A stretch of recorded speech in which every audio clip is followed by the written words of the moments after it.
Hey guys, what is up? It's me, Lori from Tiori, and welcome back to another episode of Nusantara. So let's get this started. There's 3 warriors in front of my house, and I don't know what they're talking about and why they want me.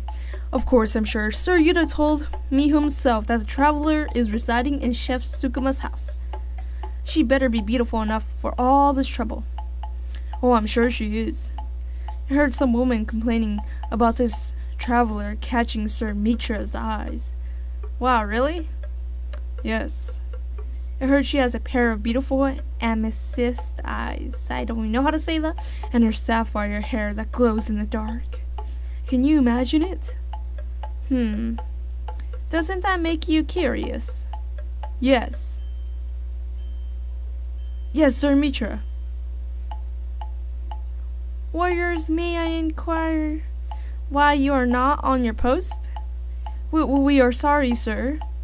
We are just curious about the rumored traveler. Yes, I can see that. Is that an excuse worthy enough to abandon your post and risk a whole entire village's security? No, sir. Go back to your post now. Or else. Sir, yes, sir. Dang, Mitra, I never knew you could be that strict. Why is it so noisy this morning? Mitra? Were those voices from you? Were you talking to yourself? Why don't you come in? No excuse for disturbing your morning, Tamara. Those were just my warriors getting restless. I have some urgent business today. I hope I see you later. Sure, have a good day, Mitra. Anyway, I'm already done with all the work. So what should I do today? Let's go visit Rexa like we've been doing. Oh, that's right. We're out of bandages yesterday. I should bring him more for Rexa today. Oh, there you are. I was looking for you. Hi, Granny. Why are you looking for me? Yes, you see, she is busy taking care of the children today. I was hoping you can help me grind some herbs today. Grind herbs? I thought we already grinded enough herbs to last us for 2 months. Yes, but somehow our supplies ran out faster than I thought. Do you have anything to do with this, Tamara? Strange, isn't it? Oh, that must be because I took some for Rexa last week. Alright, Granny. Leave it to me, I'll help you. Granny Sukuma let out a relieved sigh. I'm sorry, Tamara. Today was supposed to be your free day, but it's alright. Shall we grind the herbs on the porch today? I waved her apology and Granny Sukuma smiled. I'll just go visit Rexa when I'm finished there. Oh, I can't talk today. I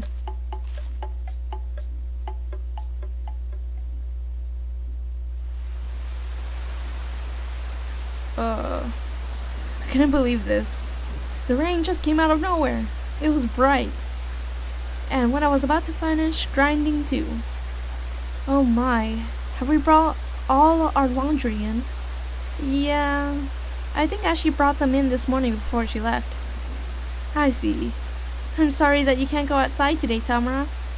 Granny Sukuma smiled apologetically at me. It's, alright. Let's continue grinding inside, Granny. We're almost done anyway.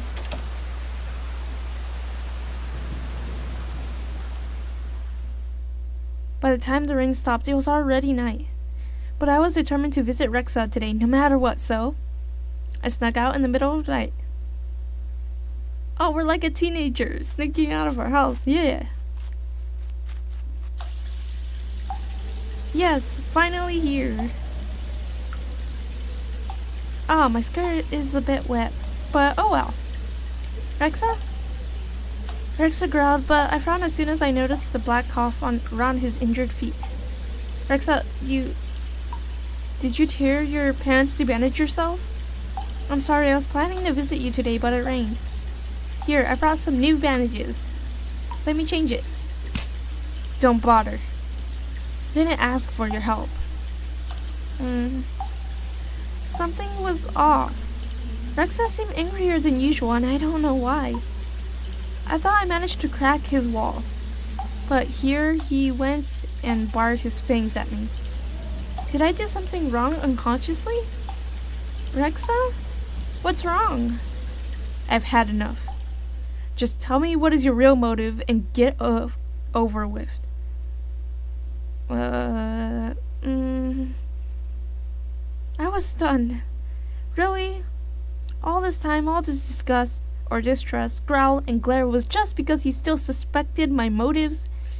I almost wanted to strangle the man in front of me for just being so frustrating. I struggled to calm myself down for a few seconds before letting out a tired sigh. Don't know what to do with you, man. Rexa. Why don't we go outside and talk? When I stood up, he merely arched an eyebrow. His eyes followed me as I walked out, picking up some bandages and herbs. After I finished the preparations, I motioned him to follow. I was pretty sure he would either ignore me or growl at me again, but he didn't. He followed me outside with some difficulty, limping and leaning heavily on the cave walls. Whenever he faltered, I wanted to reach out and help him, but I knew his stubborn pride would assume I insulted him in some way, so I didn't. I sat close enough to the lake, but not too far from the cave. Rexa reluctantly sat beside me with a respectable space.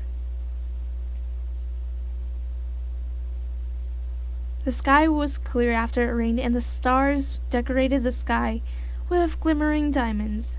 I took my time, looking at the stars for a moment to appreciate their beauty before I spoke. You know, Rexa, is it hard to believe that I helped you just because I wanted to? There's no motive behind it. I just do it because I want to. Is that all? For your selfishness? Self-satisfaction? If you want me to be brutally honest, then yes. If I didn't help you, it would surely haunt me later in my dreams. Really? He snorted. Why are you being so stubborn anyways?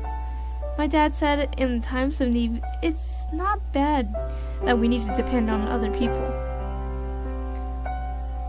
Then your father is a fool. That is a respectable place.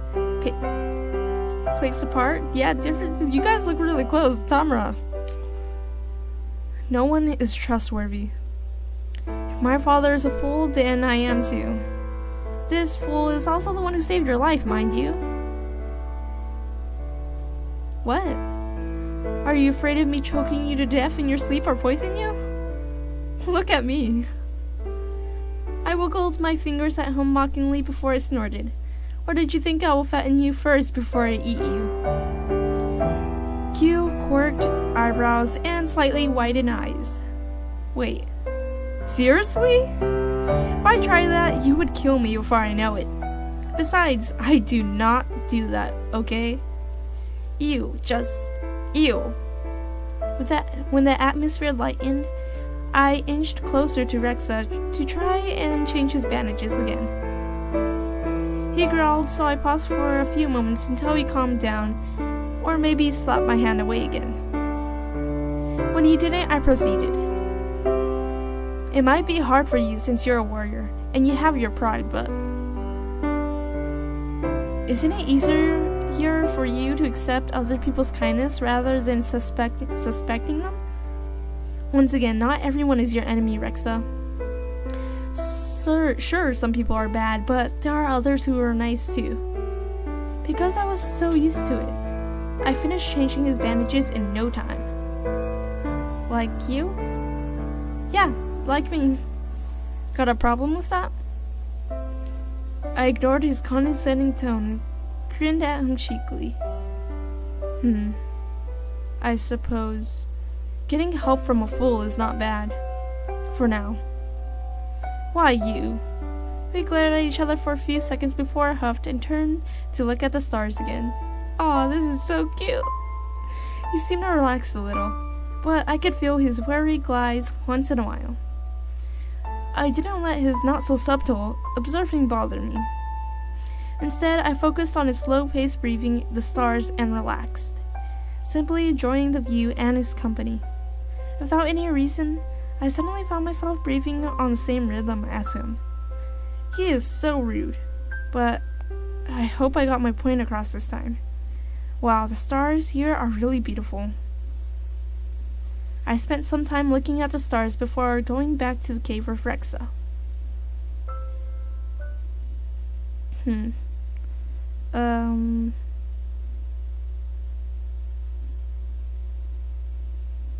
This girl. Hey. Hey, wake up. Oi. Huh? Aren't you supposed to be going back? What? The sun is almost up, Rexa growled impatiently. Oh no. I scrambled up, quickly tidying myself as best as I could. I can't believe that I fell asleep here last night. I hope Granny or Ashley didn't notice. Alright, see you later, Rexa, bye. On a split second, I looked back and found those beautiful emerald eyes still on me. Surprised, I read faster. So noisy. But he smiled at the end, for an instant. Fortunately, no one woke up at the break of dawn, and I managed to sneak in my room from the window. I creeped into my bed before Ashy and Granny Sukuma found out. What a relief. You know my thoughts on this? About them having a moment and them gaining trust with each other. Man, I wonder how he's gonna react when he realizes that Tamara is not a spy and that she's actually a part of this village. Yuta, stop eating all of the meat. Not my fault. You're so slow, brat. Besides, you still have that. He motioned to my dish. Burnt fishes. You better finish them all. He said this while shoving another piece of Ashley's grilled meat down his throat before I could blink my eyes. I swear he was doing this on purpose, and it's making me angry. Every time I reached out, he would snatch up my planned target before me. I gloomily watched as another piece of meat disappeared into Yuta's greedy mouth. Here you go. Ashley brought another juicy piece of meat to my plate. Ashley, my angel. I almost glumped at her. Meat was almost a luxury to have here. Loma was the only village capable of raising wild boars for meals. But more than half of the meat rations were transported to Digdaya. I was said to be a thank you gift for Digdaya's warriors who worked hard to protect the villages from Komodos. Aside from that, there was also the fact that Digdaya's tribe usually ate meat, while Loma's tribe was usually vegetarians. Now that I think about it, while guarding my breakfast, I eyed Yuta, who was still stuffing himself. He was by far the only one eating meat here in Loma village. Granny Sukuma wouldn't even touch it. Why are you eating so much meat anyways? I thought Lomas didn't like meat. Oh, but he needs to get protein. 'Cause I'm originally from Digdaya. Oh, that makes sense, huh? But your mother, Granny Sukuma, is Loma's chief village. It doesn't make any sense. Yoda rolled his eye. I'm adopted, obviously. I thought you noticed. Guess not. Whoa, really? Remember when you told him that you had many children were orphaned by the war? Yeah, I remember. Well, Yuta is one of them. Oh, I don't need your pity. Okay. Yuta threw me a harsh glare while pointing a half-eaten boar bone at me.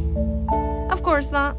I was about to say that every cloud has a silver lining, and you have a loving mother and the best wife you could ever have now. After I explained, he stared at me with critical eyes for a few moments before proceeding to eat. Anyway, just spare me at least a little for me, Yuta. I wanted to give some to Rama. Yuta stopped mid-bite, stared at me as if I just grew 2 heads. In contrary, Ashley looked happy while Granny stayed silent. And I'm just gonna use this opportunity to stop this thing here. Thanks so much for watching. Make sure you click that like button and also subscribe to my channel. See you guys.